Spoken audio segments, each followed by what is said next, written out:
Now we're going to have Michael Badnarik speak to us on the Federal Reserve. Michael Badnarik, we've had him speak before here, but I'll go ahead and give those who haven't been here a little bit of a primer on him. He is a constitutional scholar and the author of Good to be King, which he has back here on the table, as a matter of fact. It's a beginner's guide to the Constitution and the Bill of Rights. Michael travels across the country teaching his highly acclaimed class on the Constitution to growing numbers of people suddenly interested in life, liberty, and property. He is also available to speak to community groups on a variety of subjects related to private property and individual rights. Michael was the 2004 Libertarian nominee for President of the United States, 2006 Libertarian Congressional candidate in Texas, and was elected President of Continental Congress 2009, which met in St. Charles, Illinois, to document government violations of the Constitution. Please welcome Michael Badnarik.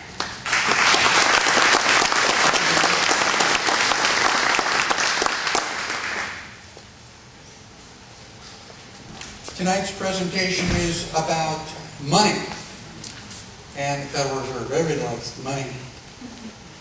How many people have seen the movie A Christmas Carol with Scrooge?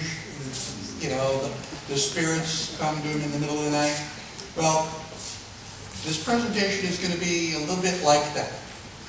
And we're going to talk about the past, we're going to talk about the present, we're going to talk about the future. But there is a significant difference. You know, in the movie, you know, Ebenezer Scrooge wakes up and it was all a dream. And it's like, oh my gosh, this is really great. The difference is that when I'm done with the presentation tonight, you're going to still be awake and it's not a dream. Okay? So there is a request, you know, don't shoot the messenger. I'm here to tell you about the Federal Reserve. I know ahead of time that a lot of you are not going to really like the information. Life, liberty, and the pursuit of happiness. It is my feeling that these are probably the most famous words written by human. Life, liberty, and the pursuit of happiness. You can go any country in the world and they've heard about our Declaration of Independence, and this spirit of life, liberty, and pursuit of happiness kind of pervades just about everything. We all want these three items. But very few people know that the original Declaration of Independence talked about life, liberty, and property. If you've studied John Locke at all, you'll know that John Locke was writing about life, liberty, and property long before the Declaration of Independence was written. We all want property. Property is kind of a universal concept. No place that you go where they have human beings, their private property is not important. Right? And, well, private property is really so cool that we try to gather as much of it as we can. We're all trying to get more and more property. And when you've acquired lots of property, then you've got wealth. Basically, that's the definition of wealth. It means that you have, well, more property than you can use right now. Some people have a 3-car garage where you can only drive one at a time. Okay? But that's kind of a demonstration of your wealth. Now, wealth was first invented when we developed agriculture. Prior to agriculture, we had to chase all the animals around and kill them and build a new campfire every night, and there was no ability to accumulate extra. But it was when we started to do agriculture, you started growing crops, you put the seed in the ground, water it, and, you know, relatively little work, bang, you can have more than you needed. Certainly more than you can eat in a day.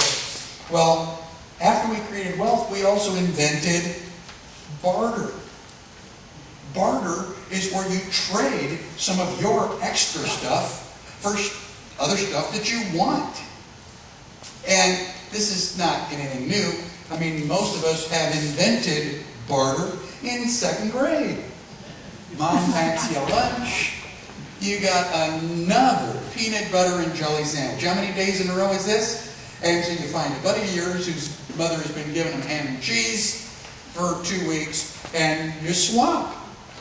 You're both happy. because you get a different kind of sandwich. So barter is, I mean, it's just intrinsic.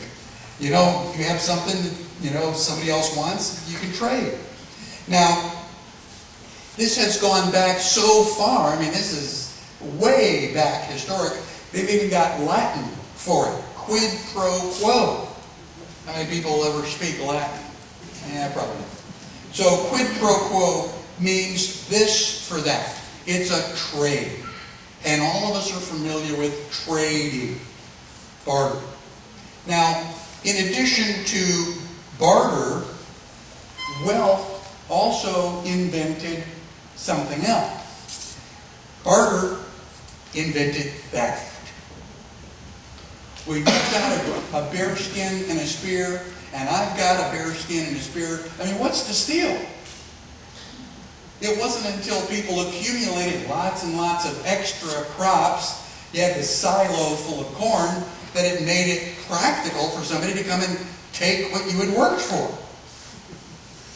You know, in fact, if they, you know, took a small enough batch of corn, you may not even notice. So, in our society, we generally agree that barter is good and theft is bad. Barter is where we trade, we both get something out of the deal, and theft is when, well, you take something that doesn't belong to you.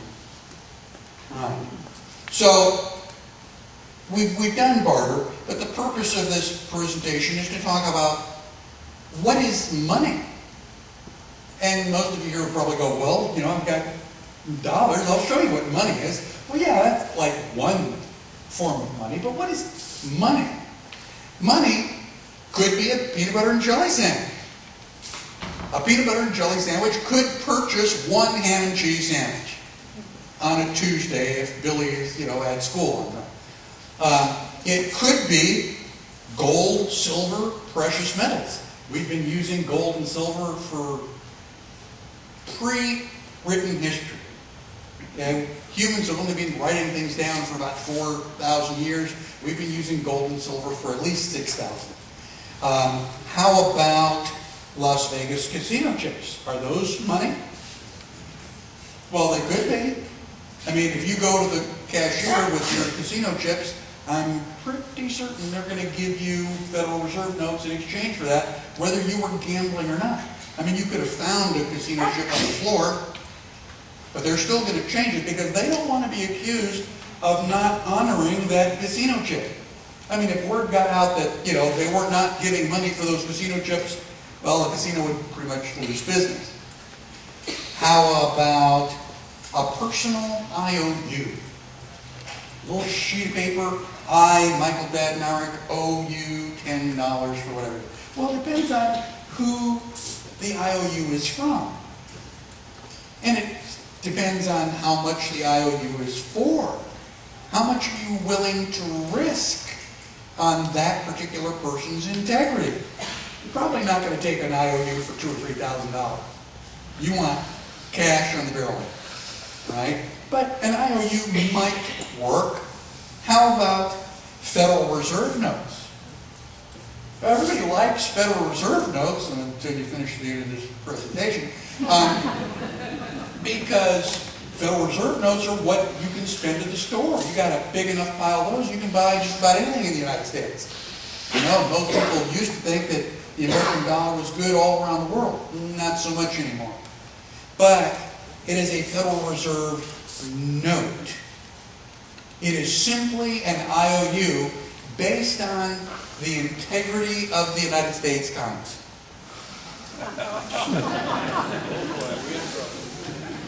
Yeah, like I said, you're not going to like the information in this presentation. Many of you won't be able to sleep at night, but I need to, continue here. How about a trunk full of great-grandpappy's Confederate Reserve notes? He worked with, General Lee. I mean, you've got this trunk full of money. What the good is that going to do? I mean, you can turn it into a museum someplace, get your name on a little gold plaque, donated by, but right now, Confederate money is, well, worthless. And certainly monopoly money, none of you would be silly enough to accept monopoly money for something of value. There's an adage, don't take any wooden nickels. Basically, this is the same thing. Don't take something in trade which has no value. So this brings us back to the question, what is money? It's not just Federal Reserve notes. Money is anything that has these three particular characteristics. It can be anything, as long as it is a medium of exchange. Something that you can trade. Okay? And usually it has to be portable in order to do that. Second thing, it has to have a unit of account. You've got to be able to measure how much of it you are trading. Gold and silver is really convenient because we can measure it in ounces. You know, how many ounces, how many pounds, I mean, how much am I getting? Because we're going to basically compare that. And three, it has to have a store of value. It all by itself has to be valuable for something. So if I don't have somebody that will take it, I can somehow use it myself. All right?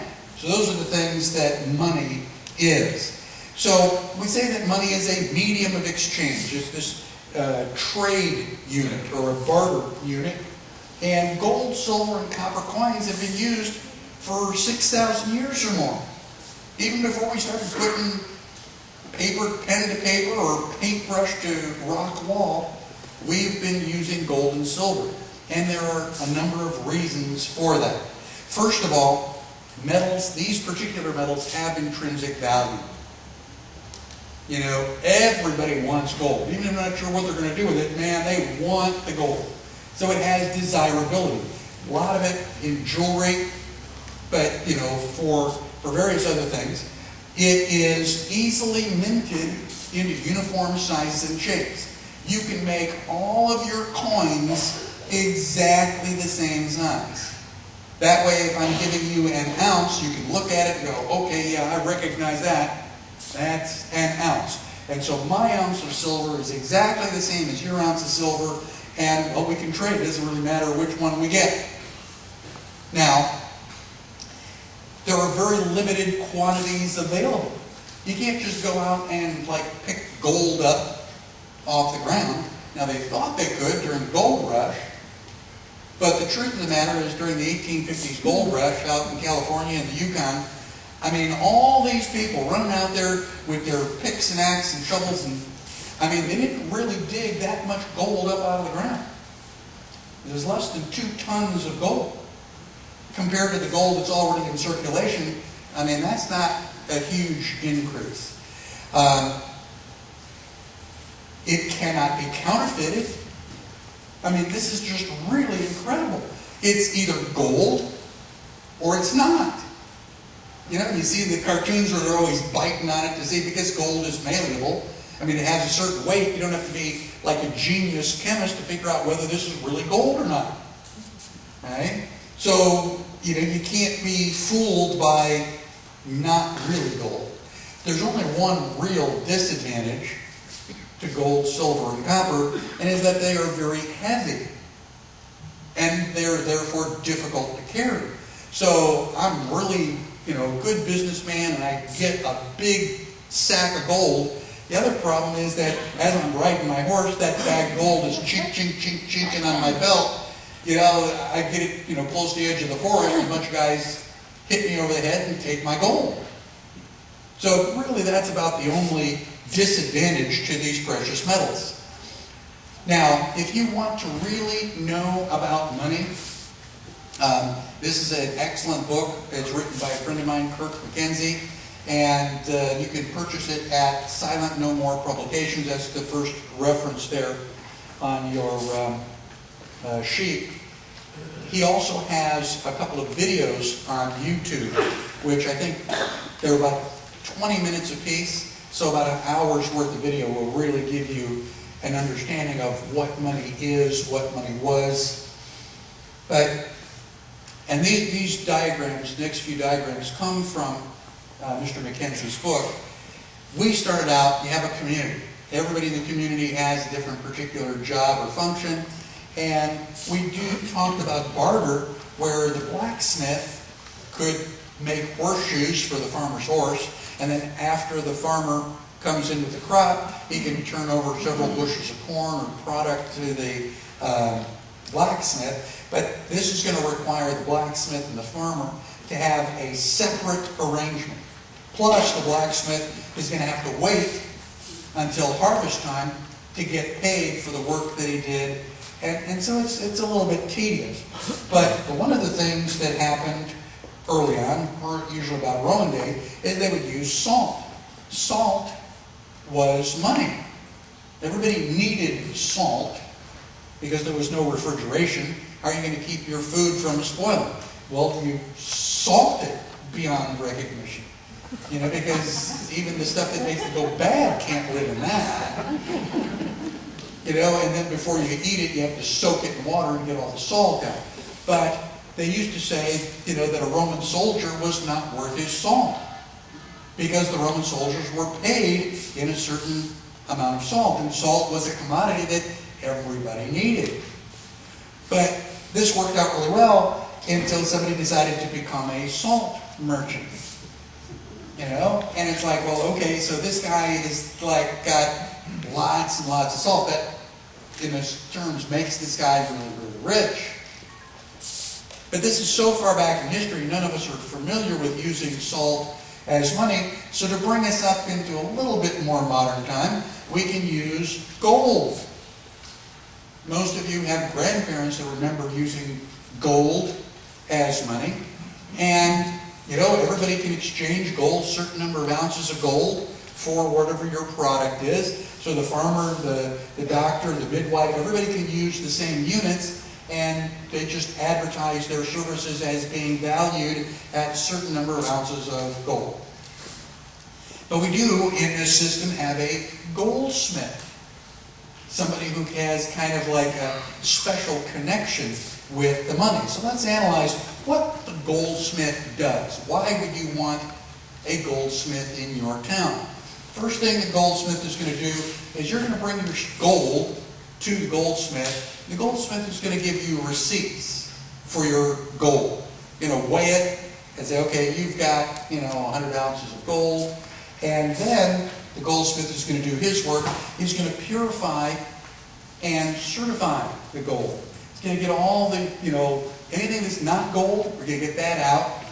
You know, we're going to certify it. He's going to be the goldsmith, the official stamp of approval, and say, okay, this is 24 karat gold. And then may stamp that gold into uniform coins. You know, it's really hard to go to the market and purchase stuff when, you know, you're holding up a big rock of gold, and well, that's way too much, and it's hard to do your exchange, your barter.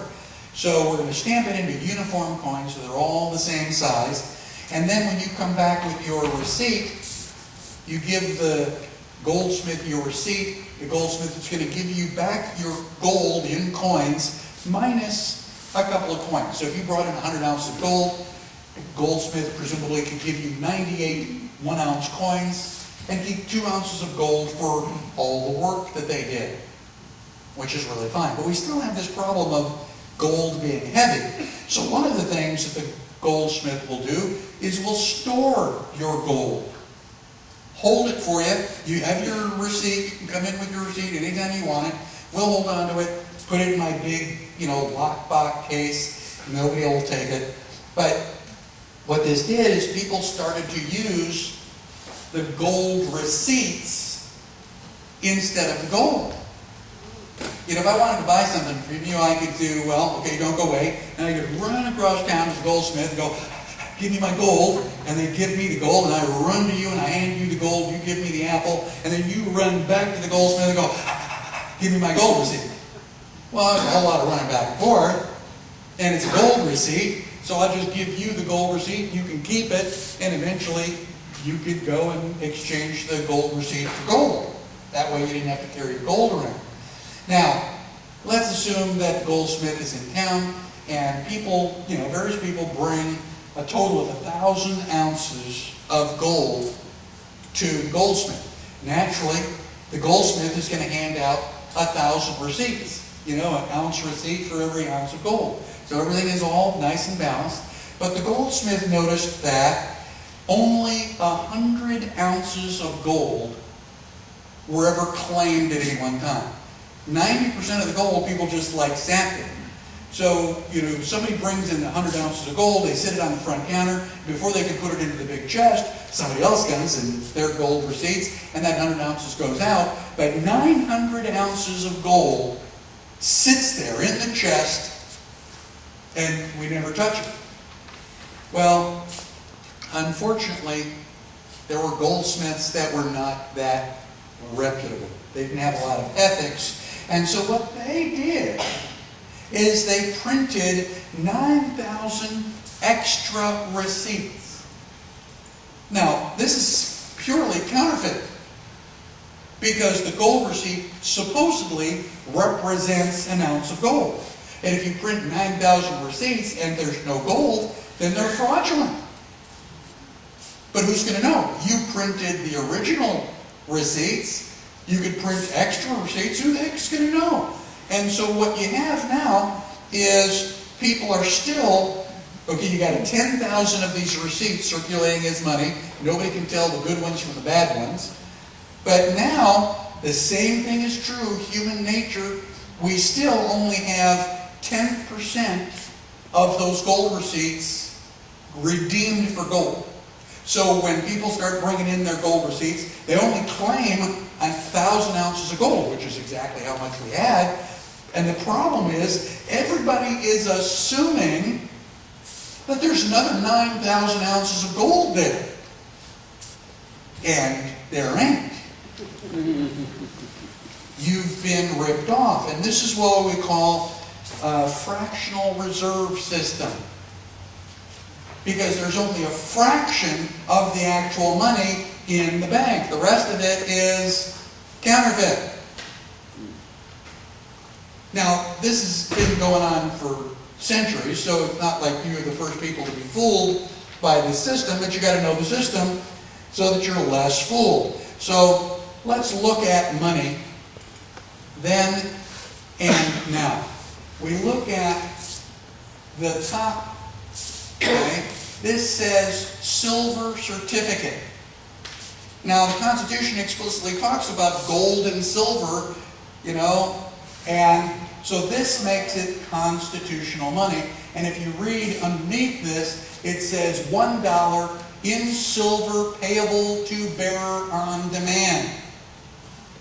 In other words, you could take your silver certificate, go to the bank, which is now substituting for the goldsmith, silversmith, and you can smack that down on the counter and demand your $1 worth of silver. But you don't have any of these in your wallet or your purse. What you have are Federal Reserve notes. It's an official IOU. All right? It is a note, which is a debt instrument. And notice that there is no payable to bearer in anything. It's just $1. $1 of what? It's basically $1 of Federal Reserve promise. That's what you get. Do those two look quite a bit alike? Would you, if you weren't paying attention, would you accept one and think that it was possibly the other one? Basically, that's the definition of counterfeit. Now, many people have seen silver certificates. How many of you have seen one of these? This is a gold certificate. And it says $10 in gold coin payable to the bearer on demand. These were the gold certificates. You go to the goldsmith, smack down your receipt, and by God, you're going to put gold in my hand. But the date on this, I think, is 1922. Anybody here born 1922 or before? I don't think so. And how many people think it's a shame that we don't have something like this in circulation today? How many people would like to have some kind of a certificate? Well, ta-da, you do. This is a Liberty Dollar certificate, and it is payable, redeemable by bearer on demand. Friend of mine, personal friend of mine, basically created silver money. He was the silversmith. You give him silver, he gives you this ounce of paper, he'll actually sell you the silver for worthless Federal Reserve notes. Okay? Unfortunately, my friend Bernard von Nyhaus was just indicted and convicted by the federal government for counterfeiting. Yeah, let me explain it to you, because I know that international and federal law is somehow confusing. The Federal Reserve is insisting that worthless fiat Federal Reserve notes are real money, and that silver, an element on the periodic table, is counterfeit. I can't explain it either. It is completely, it makes Alice's Wonderland seem like a reasonable place to live. Alright? But we do have choices other than the worthless Federal Reserve notes. So, you remember our system where the goldsmith has got these 9,000 ounces of, counterfeit silver out there, and it's like, well, okay, what is the goldsmith going to do with those 9,000 receipts? Can't just go out and spend it because, well, people would notice that. So, goldsmith was devious and said, okay, what we're going to do is we're going to distribute these 9,000 receipts as loans. I'm going to loan you the money. I'm going to loan you the money so that you can do something, but naturally, because it's a loan, you're going to have to pay back the loan in gold. Now, wait a minute. There was only 1,000 ounces of gold. Where are you going to get all these 9,000 ounces of new gold? Well, that's kind of your problem, isn't it? All right? And not only, but you're going to have to pay interest. You're going to have to pay interest on 9,000 ounces of gold that never existed. We just make it up. We loan you artificial money, and now you've got to give us stuff back plus interest. Is the goldsmiths have like a really swell deal? I mean, this is a great job if you can pull it off. Now, who are we going to loan money to? Well, you could loan money to individuals, but I mean, what are you going to need to borrow money for? Maybe to build a house? And, how many times in your life are you going to do that? Once, maybe twice, and that's really not that much money. So we can also give loans to corporations. Corporation needs a lot more money. They got to build a manufacturing plant. Wow, that's a bigger loan than you're going to ask for. Oh, better yet, we can loan money to the government. We will loan money to the government. The government's going to give us this like guarantee. And we can just make huge loans. And naturally, lots and lots of interest. But when is a government most likely to borrow money? When can I walk into the government's office and say, hey, I got money, you want to borrow it? When a government is at war. We don't want to lose the war.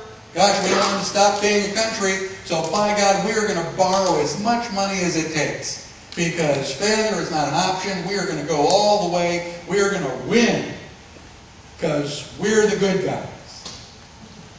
Which led to the quote, war is the health of the state.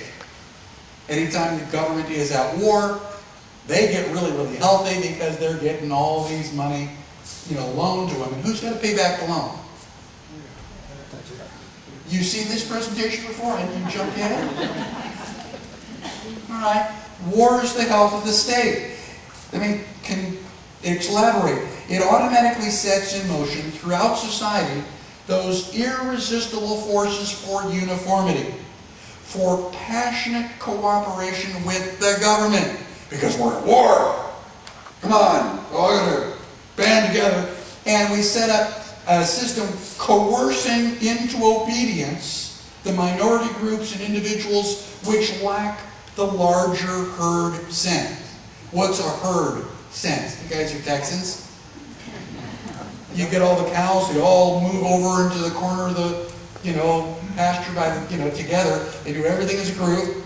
Okay, don't ever want to be all by yourself. And basically we do that with humans.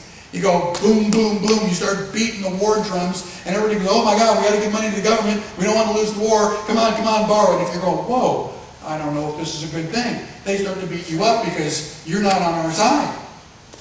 Because you're not asking for war. The state is intimately connected with war, for it is the organization of the collective community when it acts in a political manner, and to act in a political manner towards a rival group has meant, throughout all ages, war. Now, I want to talk a little about the Federal Reserve.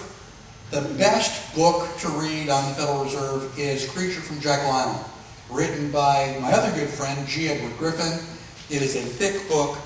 You will not be able to read it without putting it down and just walking around the room to cool off. I guarantee that this book will make you angry. This is the book that turned me from politically interested to passionate. I am going to restore a constitutional republic to this country, and there's no way anybody in Washington can stop me because I read this book. So I highly recommend this book. It'll give you a lot more detail than I can give you tonight. Now, let's go through a real brief history. I'll try to move this right along. 1910, all the bankers, the different banks that were competing with each other, they got on a train in New York, they went to Jekyll Island in Florida, and for 2 weeks at this fancy schmancy hotel, they organized, got together, and it was a conspiracy. They invented the Federal Reserve System. And in 1913, they got the Federal Reserve Act passed. Now, when? When in 1913? Well, that was on December 23rd at 11 p.m. at night. How many people in Congress do you think were in Congress a day and a half before Christmas, late at night? So just the fact that it passed at 11 o'clock at night is a little bit suspicious. But don't go away. It's like, that's not all. You also get the Ginsu knives.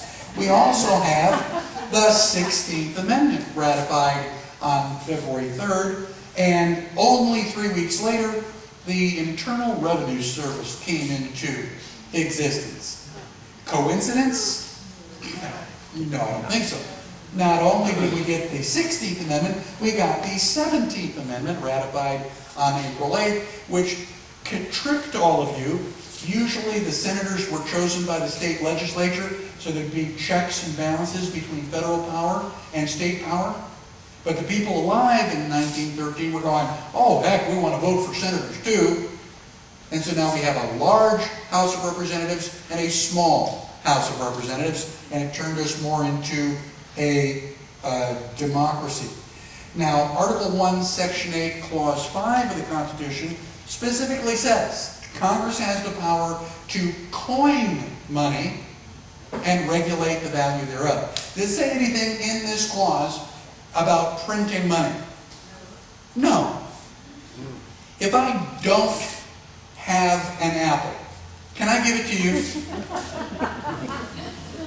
Why are you laughing? I'm trying to be nice. I'm trying to give you an apple that I don't have. If Congress does not have the power to print money, how does Congress give the power to print money to a private corporation? The answer is they can't. Federal Reserve is completely, totally, 100% unconstitutional. Article 1, Section 10, Clause 1 says the state shall not coin money, emit bills of credit, make anything but gold and silver coin a tender of payment in debt. So the states are only allowed to use gold and silver. They're not allowed to use anything else. How many states do you think accept gold and silver to pay taxes? None. which means that also the state governments are in violation of the Constitution. But that's okay. You guys have never read the Constitution. It's just an archaic piece of paper. It's over 200 years old. Who cares what the Constitution actually says? Now, there's actually a Supreme Court decision said the emitting bills, we print bills of credit, means printing paper, or the creation of money by private corporations, like the Federal Reserve, is expressly forbidden by the Constitution. I mean, Supreme Court acknowledged it, but apparently we just keep going on like nothing happened, and the Federal Reserve keeps marching along, printing counterfeit money. All right, so let's go back to 1913. We've got the Federal Reserve. We've got war is the health of the state. A government will borrow more money when it is at war. So in 1913, we invent the Federal Reserve, and in 1914, World War I begins. Wasn't that convenient timing? So the government could borrow money from the newly created Federal Reserve Bank. What a great idea. We got so lucky. The war ends in 1918. The war to end all wars. Oh my God, that was so terrible, so awful. We're never going to do that again. And 1920, we have the Roaring 20s. No problem. That's why everybody's drinking champagne. That's why everybody's dancing to Charleston. My God, we think we're getting really rich. Up until the, now the Federal Reserve was invented supposedly to prevent boom and bust cycles. Some years are good years, some years are bad years. Well, we don't want any bad years, so we're going to invent the Federal Reserve. It's going to be like an economic shock absorber.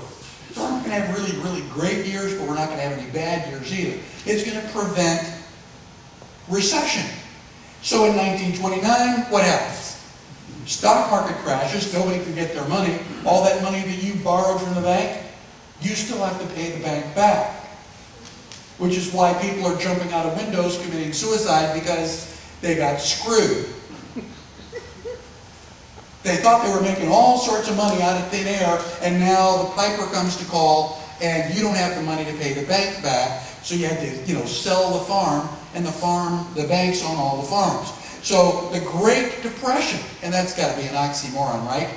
How can a depression be great? And this is exactly what the Federal Reserve was supposed to prevent. So we've got the Great Depression finally ends in 1938 with the inclusion of socialism. Franklin Delano Roosevelt gets elected to the White House. We've got the New Deal, basically socialism. It's the government's job to take care of the people. You just give us your Social Security money, and when you're ready to retire, you're going to have more money than you know what to do with. Socialism. And you only vote for socialism when you think that you're going to die. So that's how they got socialism in, and everything was good and happy after that. 1939, World War II begins. The United States didn't get involved until 1941, when FDR allowed our sailors to be destroyed at Pearl Harbor, but that was okay. It's because Americans didn't want to get into another war. We were still remembering World War I. But when we had our guys get killed at Pearl Harbor, then we got pissed, and we just get into World War II with a vengeance, so that the United States can borrow more money from the Federal Reserve, because war is the health of the state. So finally, World War II ends in 1945, depending on where your sons and husbands were.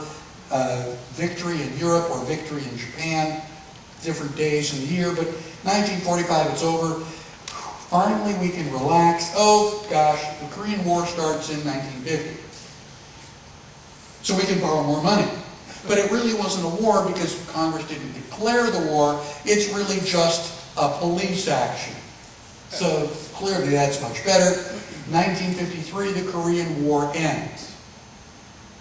Now, finally, something good happens. 1954, John and Elaine Badnarik had a baby.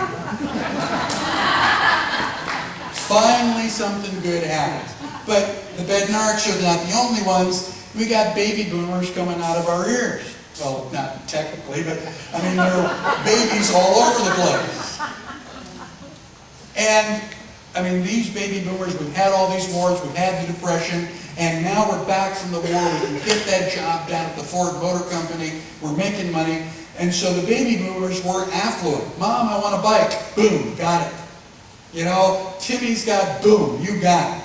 So we were affluent, we've got money, we're trying to forget all the wars, we feel somewhat privileged, we're healthier than Americans have been, and we've got these really great expectations, and everything goes along really well up until, well, 1955, when Vietnam started. Vietnam lasted for 20 years. Why? Because war is the health of the state. If we can keep the war going and going and going, the government can borrow more and more and more money. And you get to pay off all the interest. Who's getting rich during the Vietnam War? Oh, Halliburton. So, fortunately for John and Elaine's little boy, the Vietnam War ended just about the time they were ready to put him in camouflage and send him to Vietnam. So there is some good things to happen to all of this. And then 1991, Desert Storm started in the Persian Gulf. When did we bring our American troops home from the Persian Gulf? When did that end? March 28th of 91. It hasn't. So this is 2011. We've just done another war. The war in Iraq has already gone longer than the Vietnam War. Why? Because war is the health of the state. We get to borrow more money, and the people are not going to bitch because, my God, we're at war. We don't want our side to lose. So, Daniel Webster said, of all the contrivances used for cheating the laboring classes of mankind, none has been more effective than that which deludes them with paper money. If I can convince you to take monopoly money, I get all your stuff and you get worthless paper. If I can give you worthless paper like Federal Reserve notes and get you to give me all of your gold and silver, I win. How many people have seen the commercials? Give us your gold. We will give you top dollar for your gold. Why? Are they so concerned about your economic safety that they're going to give you this valuable, worthless paper and you're going to give them your gold? Broken gold. I certainly hope none of you have been dumb enough to fall for that. Thomas Jefferson said, if the American people ever allow private banks to control the issue of their currency, first by inflation and then by deflation, the banks and corporations that will grow up around them will deprive the people of all property until their children wake up homeless on the continent their fathers conquered. If the banks foreclose on everybody's land and property, then you will be homeless here in good old USA. And this is my buddy Thomas Jefferson, who, well, he's been dead a while. But they were a lot smarter than we are because they were paying attention. So what is inflation and deflation? Inflation is too much money in the economy. In contrast, deflation is too little money in the economy. One really good way to think about this is the difference between high blood pressure and low blood pressure. You go to your doctor, the doctor will say you should be at 120/80. If your blood pressure is too high, you die. If your blood pressure is too low, you die. That's what happens in the economy. You get too much money or too little money, the economy dies. So, what caused the Great Depression? Oh gosh, it was the stock market crash. No, it wasn't. It wasn't the stock market crash. Did we have this epidemic of laziness? All the men in the United States suddenly went, well, sweetheart, I'm having a vision problem. I just can't see going to work today. Did they all just like stop going to work? No, maybe it was because there was all the work was done. We finished building New York. We finished building all the skyscrapers. Sorry, there's no work left. We have nothing left to build in the United States. Suddenly, all of a sudden in October, there's no work to be done? No. The reason for the Great Depression was a lack of money. On October 29th, the day of the stock market crash, there was enough money in circulation so that each man, woman, and child could have $2,400. So that was the amount of barter units that we had. 1 year later, guess how much money was in circulation in October of 1930? Each man, woman, and child could have $14.25. What kind of barter are you going to do if you don't have any barter units? If you're playing poker and somebody takes the poker chips off the table, what happens to the poker game? I mean, you can shuffle cards, you can stare at each other and tell obscene jokes, but the poker game pretty much comes to an end. And that's how the Federal Reserve caused the Great Depression, by just taking all of our money away. How did they end the Great Depression? After we got the New Deal, then they started printing money, and oh my God, isn't FDR wonderful? He solved the Great Depression. No, it wasn't. Now, inflation is theft. What do you feel about theft? Theft is a good thing or a bad thing? That's a bad thing. Inflation is theft. If you start with 1 million Federal Reserve notes, and just hypothetically imagine for a moment that the only thing that there is to buy or sell are bales of hay. And you got exactly 1 million bales of hay. How much is it going to cost for a bale of hay? Well, arithmetic geniuses, this is $1 for each bale of hay. The paper dollar is meaningless. It's a barter unit. It's just easy to put in your wallet, much easier than a bale of hay.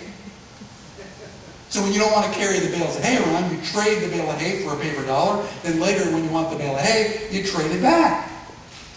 So the cost of a bale of hay is $1. Now, assume overnight the Federal Reserve prints another 1 million Federal Reserve notes. So you wake up at breakfast, there are now 2 million paper dollars. We still have 1 million bales of hay. The cost of your bale of hay is now $2. If you put $100 in your safe last night, you could have purchased 100 bales of hay. And now, without walking past you and your dangerous rifle, without getting into your safe or triggering the alarm, the counterfeiters have just stolen 50% of your buying power. Because, I mean, your $100 only buys half as much as it used to buy. All right? So that's nice hypothetical, Michael, but, I mean, really, how bad is it? All right, let's look at how much inflation we had. 1914, you take $1 from 1914 and hold on to it. If you hold on to that dollar until 1950, it's now going to cost you $2.40 to purchase the same item. So your dollar is now worth 49% of what it used to be worth. And all you did was hold on to it. Okay, 2000, that product now costs you $17.38. Your value, the value of your dollar from 1914 is now 5.75%, less than 6% left. Which means they've ripped you off for 94% of your buying power. 2011, 2116, you only have 4.72% left. Now these are not my numbers. These come from inflationdata.com. It's another reference on your piece of paper. You can go and check this out. Take any 2 years and it'll give you the inflation over that time period. But it's like, okay, Michael, you're just, exaggerating things to prove a point. Okay, how much inflation is possible? How much inflation is possible? How many people know about the Weimar Republic. This is Germany between World War I and World War II. The only thing the German government could do to make money was to print it. They were printing it so fast that there would, if you went to the store, there would be one price in the morning, another price in the afternoon, and a third price in the evening. You think you got inflation problems? Not yet. So let me show you real money from the Weimar Republic. This is ein Milliard. I don't know if you speak German, but that's 1,000,000 marks. That's 1,000,000 marks, and it would barely buy you dinner. But that's not all. We can go up to 100 Milliarden mark. This is a 100 million mark note. When was the last time you saw 100 million US dollars? But you could hold it in one piece of paper. One piece of paper was 100 million marks. Oh, I'm not even finished yet. How about 500 million Milliarden marks? This is 500 million. This is a 500 million marks in one piece of paper, but let's go all the way to the top and ring the bell. 1 billion marks, which, you know, as it says down here in the corner, is the same as 1,000 million marks. In a single note. German government's promising to pay that. So, yes, we can have some really serious inflation. Here's a quote from Dr. Friedrich Kessler, who lived through all of this, said it was horrible, horrible. Like lightning it struck. No one was prepared. You cannot imagine the rapidity with which the whole thing happened. The shelves in the grocery store were empty. And you could buy nothing with your paper money. And what's the worst part about this? No one was prepared. Would you like to be prepared? So, let's look at our recent economic history here in the United States. 2007, the Congress came up with this really wonderful scheme of $700 billion for a bailout. Who's got to pay that $700 billion? You do. They print it and give it away to all the corporations, and then you get to pay that back with interest. But you are good, patriotic Americans, and I'm sure that you would never not pay your taxes so the government could finish up this debt. But even before this whole thing was over, in 2008, it is already over $1 trillion. And Americans were upset. What were they upset about? For the $1 million bonuses. $1 trillion is 1,000,000 million.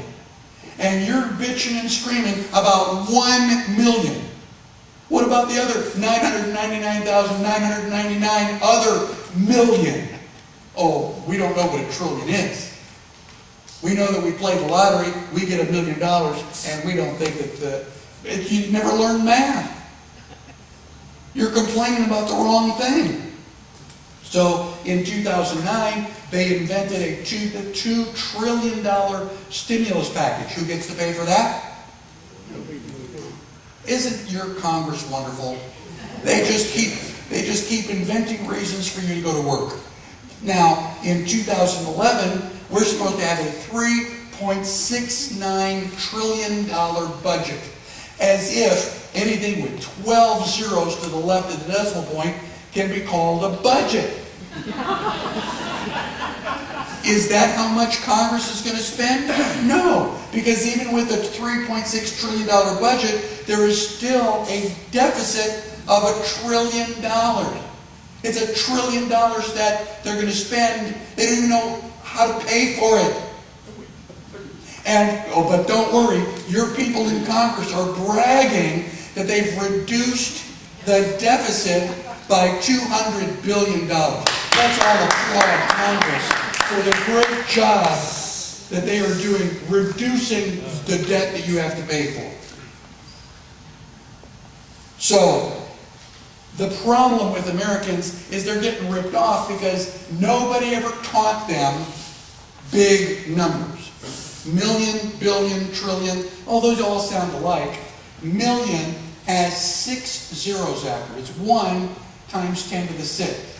A billion is 1,000 million, or 1 times 10 to the 9th. A trillion is a million million, 1 times 10 to the 12th. We used to call these astronomical numbers. Now we just call them economic numbers because those are much bigger. So, but people cannot get their mind around a million. What is a million? So let's talk about seconds. Everybody knows what a second is, right? Tick, tick, tick, tick. 1 million seconds is 11 and a half days.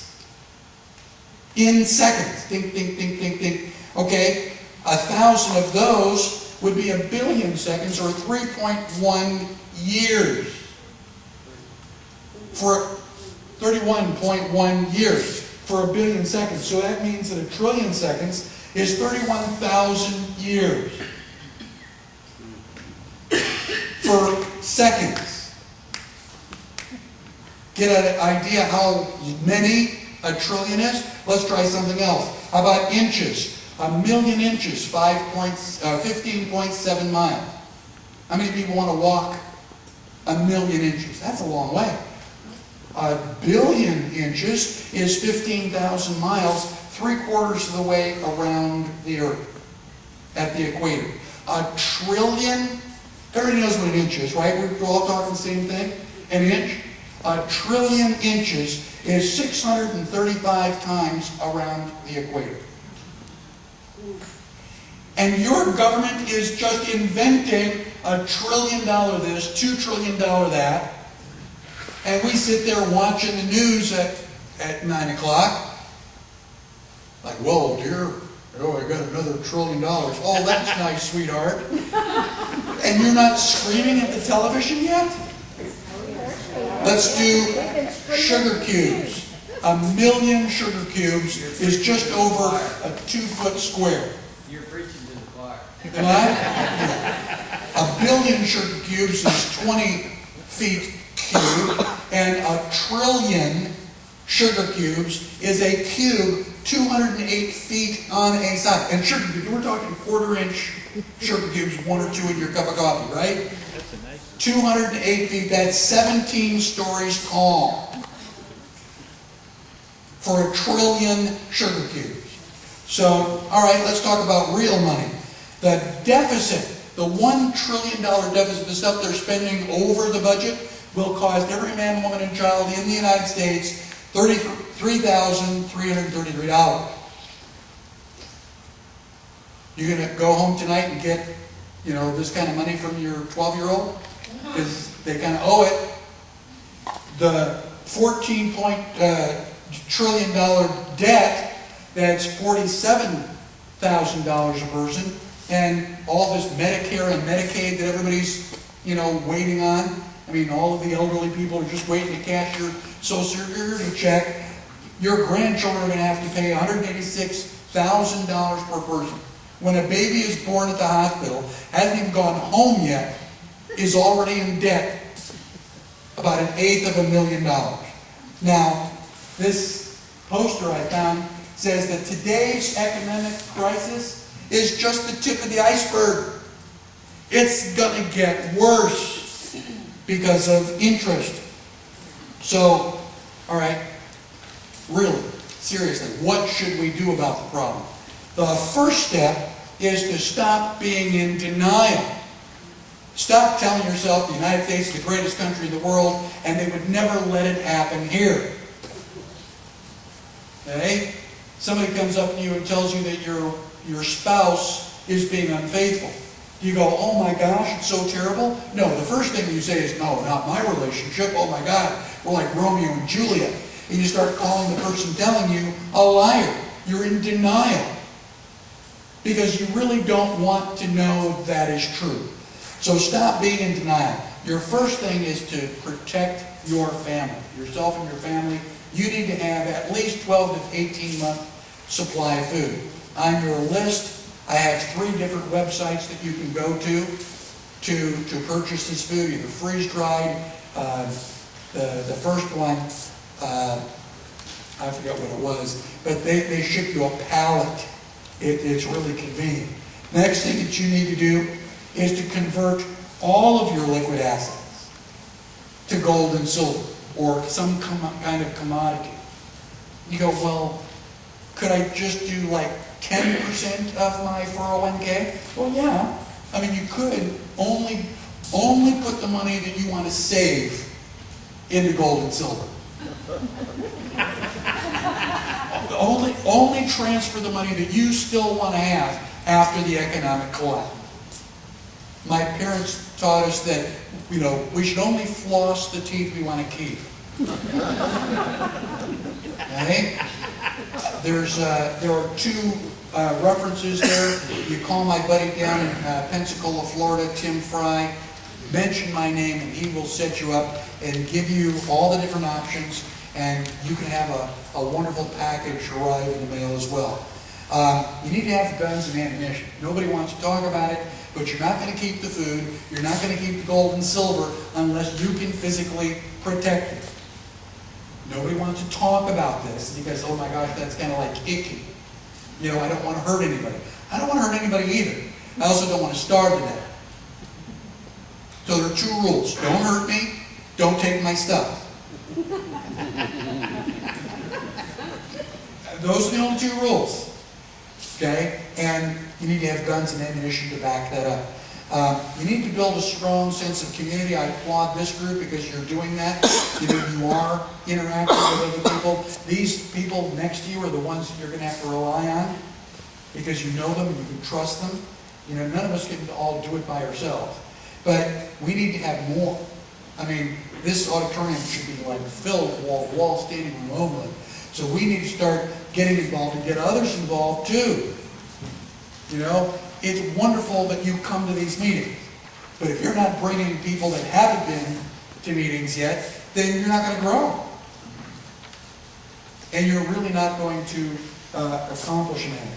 So anyway, I apologize for being the bearer of bad news. I don't like to be the one telling you the future is not bright and rosy. I want to thank you for your kind attention. I've written a book on the Constitution and the Bill of Rights called Good to Be King. They're available at the back of the room.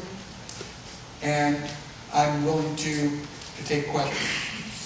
Is there a copy of that presentation available in depth? It's not. It's not available. I mean, I just invented it for this presentation, and I'm going to see if I can't sell it around and make a couple dollars on it. Actually, it is available on the internet. It's what? It actually is available on the internet. It's called www.endofamerica. Well, not this particular No, presentation. but it's very similar. Yeah. Yeah. And the 3 YouTube videos that Kirk McKenzie does, again, there's a lot of this information out there. But nobody wants to get it because, well, it's like such bad news. What happened right now if they got rid of the first of all, going to be done? Well, the question is, what would happen if we got rid of the Federal Reserve, and could it be done? The answer is yes, it could be done. There is a clause in the Federal Reserve Act that allows Congress to eliminate the Federal Reserve. So what we need are, 231 people in Congress with the intestinal fortitude to do that.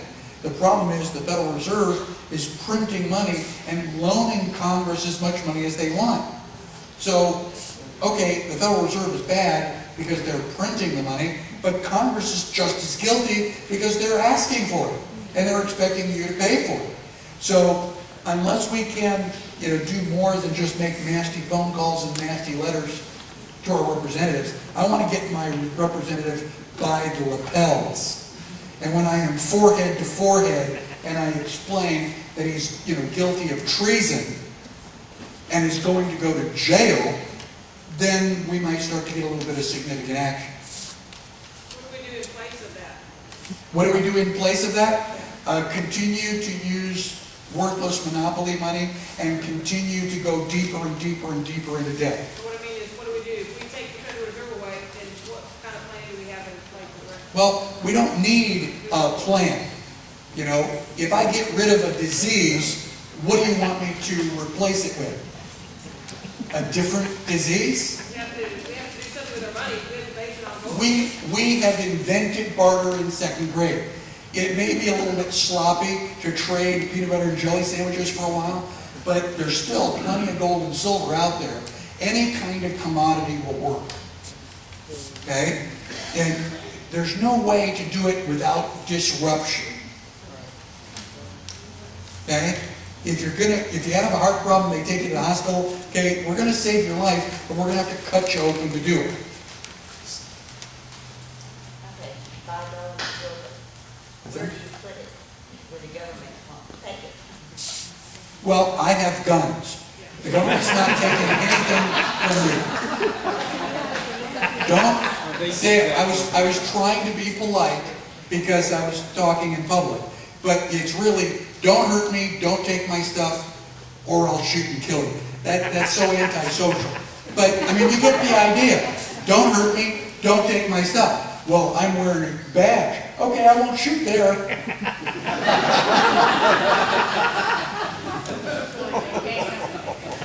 The government's job is to protect my life, my liberty, and my private property. They don't have the authority to come and take my property. Is the government big enough and powerful enough? Yeah. Am I going to die? Probably. But I'm not going to die alone. I thought during Roosevelt, What's that? during Roosevelt, FDR's, Right. I thought some gold was taken. Well, Roosevelt passed House Joint Resolution 192 that said, turn in your gold. And people did. It's like, why?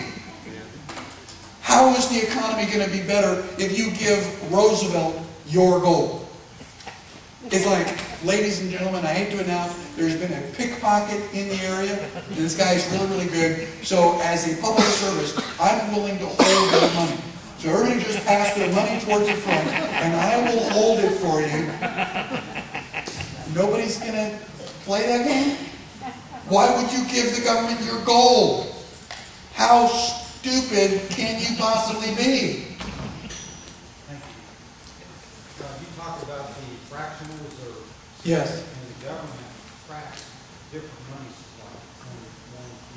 They actually count how they can put it, counterfeit money.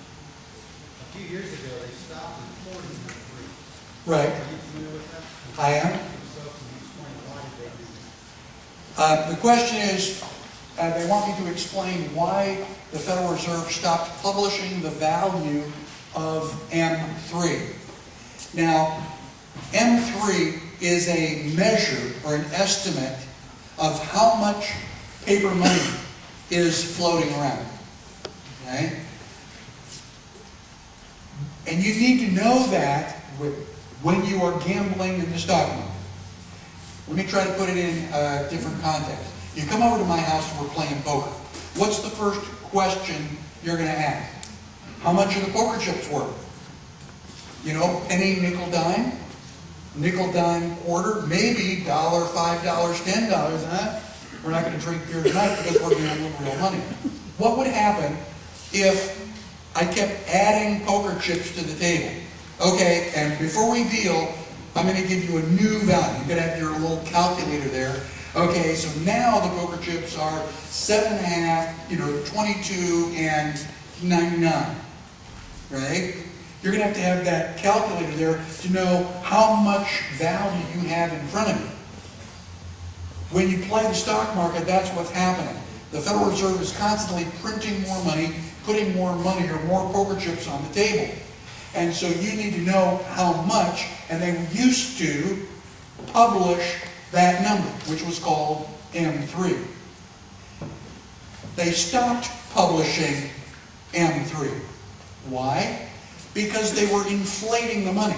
And we were starting to go, well, look, you got 5%, 8%, 10% inflation because the government keeps printing money. If you and I are in the car and you're sitting in the passenger seat, and I'm going 50, 60, 80, 90, 105 miles an hour, and you're looking over at the speedometer going, wow, aren't you going a little bit fast? I go, no problem. And I put a little sticker over the speedometer. Are you going to be able to sit back quietly and relax because you can't see the speedometer? Did I cover up the speedometer because I'm going to start going slower? No, I covered up the speedometer because now I'm kicking in the afterburners and the nitrous oxide. We're going to be going 150 miles an hour, and I don't want you to know. The Federal Reserve has been doubling our money supply about every 4 years since 2000.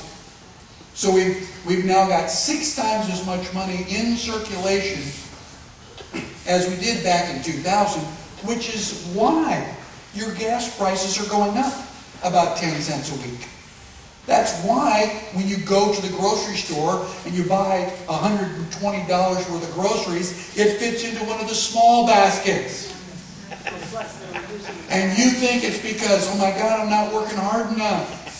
I used to be able to feed my family, but all I got were some Pringles. It's not your fault.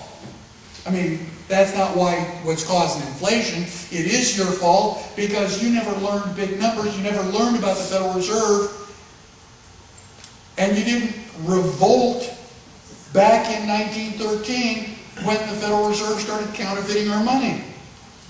So sooner or later, the economy is going to collapse. At this point in time, it is no chance in saving. You got to save yourself. You got to have food. You got to have whatever is going to be money.